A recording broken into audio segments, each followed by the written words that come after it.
রাফায় Israeli হামলায় একই পরিবারের ৯ সদস্য নিহত হয়েছেন। তবে বেঁচে গেছে ওই পরিবারের এক মেয়ে শিশু।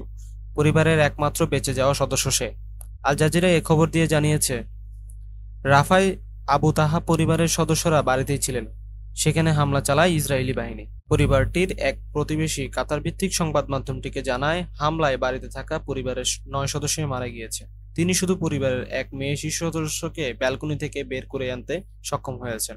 এতে ওই শিশুটির প্রাণ বেঁচে যায়। রোববার রাফায় কয়েকটি এলাকায় হামলা চালিয়েছে ইসরায়েল। এসব হামলায় নিহত হয়েছেন অন্তত ২৫ জন। এছাড়া গাজা নগরীতে ইসরায়েলি হামলায় আরও ৭ জনের প্রাণ গিয়েছে। ব্রিটিশ বার্তা সংস্থা রাইটার জানিয়েছে, রাফায় অন্তত ৩টি বাড়িতে হামলার ঘটনা ঘটেছে। এতে অন্তত ১৩ জনের প্রাণ গিয়েছে, আহত হয়েছে অনেকেই। হামাস নিয়ন্ত্রিত সংবাদ মাধ্যমগুলো বলেছে, নিহতের সংখ্যা ১৫। গাজা নগরীতেও ২টি বাড়িতে ইসরায়েল বিমান হামলা চালিয়েছে। গাজার স্বাস্থ্য কর্তৃপক্ষের মতে গত ২৪ ঘন্টায় নতুন এ হতাহতের ঘটনা ঘটেছে। এই নিয়ে এখন পর্যন্ত ৩৪,৪৫৪ জন ফিলিস্তিনির মৃত্যু হয়েছে। আহত হয়েছে কমপক্ষে ৭৭,৫৭৫ জন।